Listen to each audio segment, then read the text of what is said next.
What's up, YouTube fans? Today we're going to do a comparison of the FansToys Phoenix with the Hasbro Siege Jetfire. So these figures came out a couple years apart. FansToys originally made in 2017, Hasbro in 2019. So I wanted to do this comparison way back, but I decided not to at the time because they're obviously not from the same scale and the same class. You know, this is meant to be a masterpiece version of Jetfire. This is meant to be a commander class, which goes with their Siege, you know, their normal line, you know, the retail line. But they do have a lot of similarities, and they do have some really good things about each of them. And I thought this might be a good comparison. Obviously, this is going to have a lot of controversy. I know people are going to say, TM reviews, these aren't in the same price category, and I understand that, right? They're very different prices. TM reviews, these are different scales. They're not meant to go together, and I understand that too. I really just wanted to take a look and evaluate them for what they are, given the price points and given the scales. I still wanted to see how good of a Jetfire are these. So with that being said, that's how we're going to do this review. As I always mention, if you like the one that I don't pick, then you win. You pick the one that fits your collection and works for you. I really do this to help people make a decision which way they want to go with their collection. With that being said, let's get started, and let's start off with accessories. So here are the accessories they both come with, and right away, obviously, you can see Hasbro has way more stuff in here, so they are going to win this category. But for completeness, let's go through and show you what they have. They both come with the blaster here. The FansToys one, obviously, a little bit closer to the actual cartoon, whereas the Hasbro one, it does split apart. It does look good, and it's got a little bit of paint on it, but a little bit further away from the original G1 cartoon. The FansToys come with the alternate translucent eyepiece, whereas the Hasbro one comes with the face mask for the G1 toy style, which I really like. I wish FansToys had given you this, but we'll match those up. The FansToys come with an adapter for their stand. Unfortunately, they didn't give you a stand. I'm really disappointing with that. They should have given you a stand. But this is the adapter for the Galvatron stand that they gave for their Sovereign figure. We'll match that up with, let's see, this chest here. Even though they're not equivalent, we'll just call them even or set this aside. And then the FansToys does come with a alternate chest piece, so you can put a Decepticon logo or a different logo. Whereas the Hasbro Siege version comes with it pre-installed, and you can flip it around and use that. So obviously you're left with a ton of stuff here. You have the blast effects, and these break down into 3 pieces. You have the leg guns, you have the arm cannons, and then you have the cannons for the wing pieces there. So Hasbro's going to win easily on this one. All right, next we're going to take a look at the cartoon accuracy, and we will take a look at the G1 image there in just a minute. But first I wanted to show you how they scale next to their scaled versions of Optimus Prime. So this is MP44 Optimus, and this is the Earthrise Optimus. And you can see they actually come to different heights. So the MP44 comes just above the hip piece here, whereas the Earthrise comes right to the bottom of his hip here, so well below. So he is shorter relative to this Jetfire. The other thing about this is if you take a look at the actual figures, the head sculpt on the Phoenix figure just looks a lot nicer and a lot more closer to the cartoon than the Siege. Now the Siege one isn't bad. It's still a good looking head sculpt, but it is definitely not as close to the cartoon. They just kind of did their own thing there. It also has a lot more sculpted detail. We'll talk about more in Sculpt, but because of the sculpted detail, because of the head sculpt, and because of the scale overall, I'm going to cartoon accuracy over to FansToys. So next we'll talk about the sculpt on these two, and they definitely took different approaches when it comes to sculpt. So FansToys took some simple but effective sculpting, like inside the legs here, that's painted there on the bottom here. These translucent pieces do have sculpted detail behind them, and same for this cockpit piece, there's sculpted detail. You see little tiny accents here and there on the backpack as well, and on the sides of the legs. For the Siege figure, you're pretty much 100% sculpted everywhere you look. The entire thing is sculpted all the way through, back, everything. And while I think it is visually interesting, it is also kind of distracting. There's also some weird things like the hands just because of the way they did it. You know, it's just a little weird looking. But we'll talk about that more when we get to articulation. But as far as sculpt, I think FansToys just has it striked a good balance of being cartoon smooth, but having enough sculpted detail to make it interesting. So we're going to give sculpt to FansToys. All right, next we're going to talk about the paint on these two figures. And this is a really surprising one because normally FansToys destroys everybody in paint. They're usually fully painted figures that really look, you know, just beautiful. This Phoenix figure is one of the first and only FansToys figures that isn't painted. The only things that are painted really are these side pieces here. The feet are just black die cast. This painted black. These vent pieces here, the stripe and the stripe on the wings, and I believe the face. And that's it. That's all the paint. When you come to the Siege version, the legs are painted all throughout here. You can see there's a little bit of a fade on the legs, kind of a wash. And same as for the thighs, that's also painted. The stripes on the wings are painted. The stripe on the back here, the white, is painted. The silver face is painted, similar to FansToys. I do wish they had painted the eyes instead of making it a light piping, because the light piping doesn't work.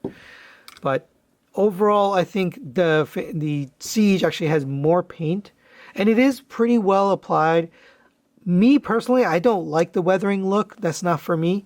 But where it's done well. So in a shocking twist, I'm going to give paint over to the Siege. I just think they did a good job of applying just enough paint to keep it interesting.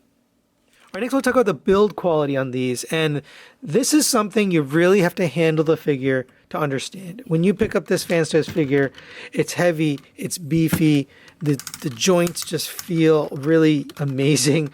All the ratchets, all the hardware, and all of the actual plastic just is robust and feels good. When you pick up this Siege Jetfire, it does have some weight to it, but a lot of the joints just don't feel very good. This one especially feels kind of weird. The leg joints, and this one isn't ratcheted, but this one is ratcheted. And there's just, you know, there's a lot of play in these joints. My first version of this actually had so much play that he kind of had trouble standing. This one's a lot better. But because of those little issues with the joints and the overall plastic quality, I'm going to give build quality to FansToys. I mean, it is an unfair thing here because you're paying a lot more for this. But even at the level here of Commander class, I think the build quality is just better compared to, like, for example, Rodimus Prime, right? This is even not as well built as Rodimus Prime. So we're going to give build quality over to FansToys. All right, next we'll talk about the articulation. In order to do that, we have to articulate each figure. So we're going to try to go pretty quickly. FansToys head is on a rotating swivel, so it rotates around, goes up to there, down to there. The arms go up to there, rotate all the way around on a ratchet. You have a rotation at the bicep. The arms bend fully, so you get a double joint. Or no, I guess, is that a double joint? It sort of is a double joint, but anyway, you get the full rotation there. There's a swivel at the wrist and in and out movement on the wrist. I really like these hands. These are one of the best hands in the business. You've got individual articulated fingers, 1, 2, 3 pins, and then the thumb is on a ball joint and it's individually articulated here, so you get all the movement. One of the best hands in the business, like I said. No waist rotation, no ab crunch. The legs are on a ratchet. They go up to here, but they are hindered. They don't go past there. Back to here, same thing, hindered backwards.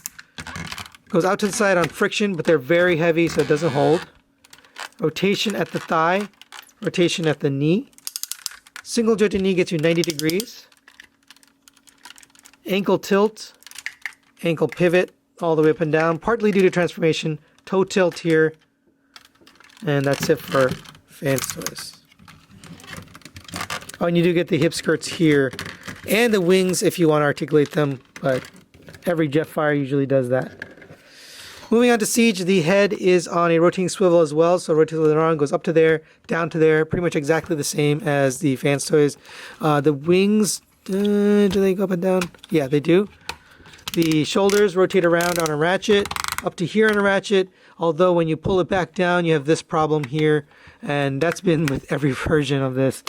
it doesn't lock in very securely, so you kind of have to hold it. So that's all right. You have rotation at the, I guess right at the elbow. You have a single jointed elbow, but it gets you past 90 degrees. Let's see, is it double jointed? Let me just make sure. No, it is double jointed. So there's a joint in here, and then there's another joint right here. And it does get you past 90, but this does get in the way here. So I'm going to give it to him. It is a double jointed elbow. You have a rotation at the wrist. The hands are definitely less articulated. You get basically the single opening fingers there. Even on the new Rodimus Prime, we got better fingers than this. So this is definitely subpar, but you do get at least opening fingers here at 1 pin. No waist rotation, no ab crunch on this guy either. Hip skirts on the side. The legs go up to here on a ratchet joint. Back to here, hindered by the backpack there, and then out to the side on a friction joint. These hold a little bit better because the legs aren't heavy due to the lack of die cast. The rotation at the thigh. Single jointed knee gets you 90 degrees. You have an ankle tilt that goes really far, all the way out to there. No pivot back and forth. You do get the toe and the heel can move independently. No pivot like the FansToys. So because of the extra articulation in the hands, in the feet, and in the arms, I'm going to give articulation over to FansToys. They just have just a bit more. And Hasbro probably could have beat them out if they had the articulation at the waist, you know, a rotation or an ab crunch, but unfortunately they didn't. Now we'll see how they do with their Masterpiece version, but right now FansToys is going to win on articulation. All right, next we'll talk about the transformation and engineering. When it comes to transformation, they're both relatively simple. They do have some similarities in how they transform, but overall, relatively intuitive, simple, and easy. There is one step here on the FansToys with these two tabs here. The leg has to collapse and get into those tabs, and then the hips have to drop down. That's probably the only part on the FansToys that's a little bit on the tough side. But the Siege also has a tough part where you've got to fit this part right here into the boosters that are stored in the legs, and meeting that up can also be challenging. So I'm going to give them a tie on transformation. They're both relatively simple, easy, and intuitive. When it comes to engineering, this kind of surprised me, but I'm going to give engineering over to Siege, and the reason is they worked in so much stuff on this figure. So number one, they both do have opening cockpits in the jet mode, which we'll take a look at. The Siege figure has these additional handles here, and what this is meant for is in jet mode, so figures like Optimus can kind of hang on and hang off the ship. So if you have it on a flight stand or something like that, you can hang off your other figures from the Earthrise or Siege line. You also get all of this playability. You've got the alternate chest here, which does open up, and you can store the, here, I think it opens up. Yeah, so you can open that up. You can store the face mask in there, but even better is you can mount that chest piece on here, and I'll probably be struggling with this for a little bit, but you can get that on here. You can also get the face mask on here, so you can get that G1 toy look. That's really, really cool. You also get these blast effects. You get little pegs here, so you can mount the guns up there if you prefer. You can also mount the guns here, just like the G1 toy. I mean, you really get a lot out of this. The engineering they put in to allow it to do all this, that really sets it apart. So I'm going to give engineering over to the Siege version.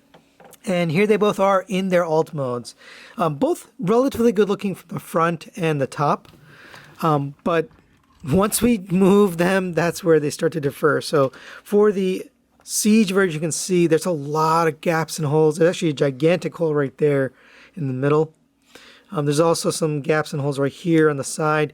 A little bit up here in the front. You can actually see the head peeking through there just a little bit. Not too bad, but you can see it. It does have an opening cockpit. You can open up here, and you get a reverse opening cockpit. You'd have to put this down. And then this piece comes out, and you can actually put a little Daniel figure in there. He might not fit. You got to cut his legs off. It also has the landing gear, but unfortunately landing gear do look a little funky. I did mention earlier this play feature, which is one of the reasons I gave engineering over to the Siege version. You do have these little handles, and then you have these that push down, and those become handles as well. While I like that, it does take away from the sculpt, right? You got all this junk hanging off, and you know, I just think that takes away from the cleanliness of the look. So while I like the play feature, I think it did detract from the jet mode overall. Now when you take a look at FansToys, you can see relatively clean, and FansToys is known to make really good alt modes and vehicle modes. You know, it's pretty gapless all the way through. The top is pretty gapless. By the way, you can open up the cockpit just like the other one. You do have some detail in there on the inside. Coming to the back here, you do have detail back here. You do have gaps between the legs right here, but so does the Siege version, right? Gaps in there. So while I think the Siege version has some fun playability in the jet mode, I think FansToys just nails, like they always do, nails the alt mode. So we're going to give alt mode over to FansToys. Now the final factor on these two is the cost. And this is kind of tough because these were never meant to cost the same. They're not in the same category, right? This is a masterpiece scale premium figure. This is a Siege figure meant to go with the retail line, released at retail. So what we're going to do is talk about relative price. So the FansToys figure is $260 at retail most recently. The Siege figure is $80 retail most recently. So at 3 times the price, we start talking about comparison. Is this really 3 times the value and 3 times the cost? I think it's not. That's a personal opinion. Very hard. Now, I don't normally do value, and I don't usually estimate value here, but I'm going to give it to Siege, not only because it's a lower price, but also just because of the relative price to these two. So we'll give cost over to Siege. So final thoughts on the comparison. You can see the score there. And FansToys is going to win just by a hair, by 1 point, and going to take this one. Now, my categories don't include anything for fun factor. And that's mainly because it's very subjective, but this guy really has the fun factor. Hard to measure, but just look at him, right? Just look at the pose I put him in versus the pose I've put FansToys in. It really does have the fun factor, right? And you could reuse this in so many different ways. You can pose it in so many ways. You can display it different ways. It really does have that, and that's hard to quantify. So that's something that, you know, I didn't score here in this comparison. I never do, but that's something to consider. Now, as far as Jetfire, this is probably one of the ultimate Jetfire you can get. It really is a premium, beautiful looking figure, and you're probably not going to get another one like this for a long time. We'll see how the Takara Tomy version turns out for their masterpiece, but I'm not sure if they're going to be able to beat this FansToys. Either way, both of these can serve a purpose. I love Jetfire, so I'm keeping both of these in my collection, at least until we get a Takara Tomy version of Jetfire. This guy's going to stay. So that's really it for today. Thanks for watching. Hopefully you enjoyed this review and comparison, and hopefully you can decide what you want for your collection. So thanks for watching, and we'll see you next time.